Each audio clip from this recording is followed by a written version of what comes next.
Hi there, welcome back to another Dave's Desk Bible Basics. Today we've reached the book of Ezekiel, and Ezekiel is another of God's prophets, and he lives during the fall of Jerusalem again, so he may have met Jeremiah, although they don't talk about each other.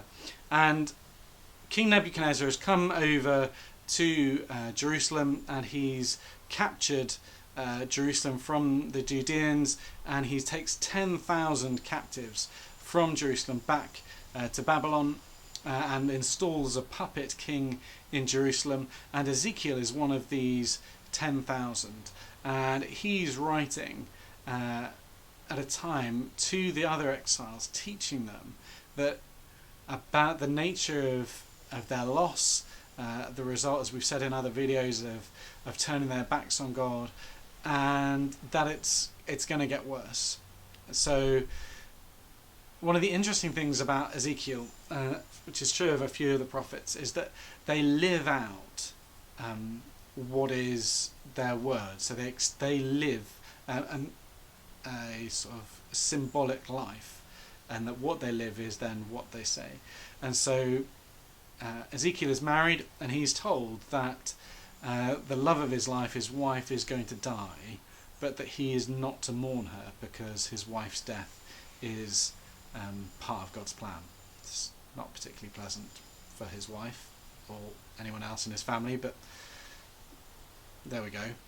And this is because he's also told that the temple and the city of Jerusalem are going to suffer far worse, that the temple is going to be destroyed and the city decimated and its walls torn down, and that the people of God are not to mourn the loss of their city, because that is also God's will. And indeed, the puppet king that Nebuchadnezzar had installed in Jerusalem rebelled against Babylon, and so the armies of Babylon went back and burned the temple down and tore the walls down, and the city was utterly destroyed. And so we see Ezekiel as someone who speaks this word of deconstruction, of decimation, of obliteration into the people of Jerusalem, of Israel. And then he starts to talk to them about why this has happened. And for him, the land is holy, and the city of Jerusalem is holy, and the temple was holy, and the people were supposed to be holy.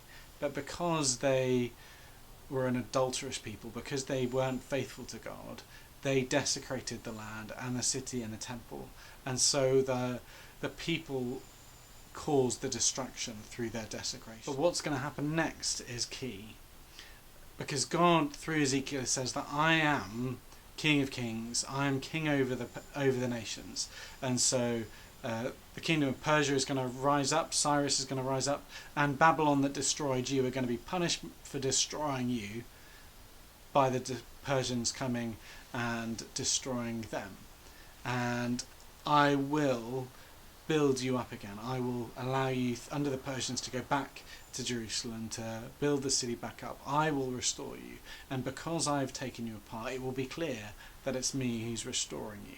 And in that sense, God is saying that through Ezekiel, what needed to happen was you needed to be cleansed and purified of the adultery in order that you could once again be my servants. And I think as Christians, the challenge there is that how do we assimilate this aspect of God's relationship with his people Israel, and what does that mean for his relationship with us? And partly the good news, as always, is Jesus, that Jesus suffers that deconstruction for us, that just as, I guess, kind of cruelly, Ezekiel's wife dies to make it clear what God is doing, so Jesus dies in our place and suffers that cleansing punishment so that we don't have to, because we are all guilty of being faithless to God, and only Jesus is faithful to him, and only through Jesus' death and resurrection can we be part of him. And the sight of Jerusalem's destruction reminds us of what we're owed. And then near the end of the book, as God once again restores his people, gives life to his people, reminds us that actually that's what God has done through Jesus. He's given life to us where no life should have existed. Thank you for joining with me today, and I hope to see you again soon. Goodbye.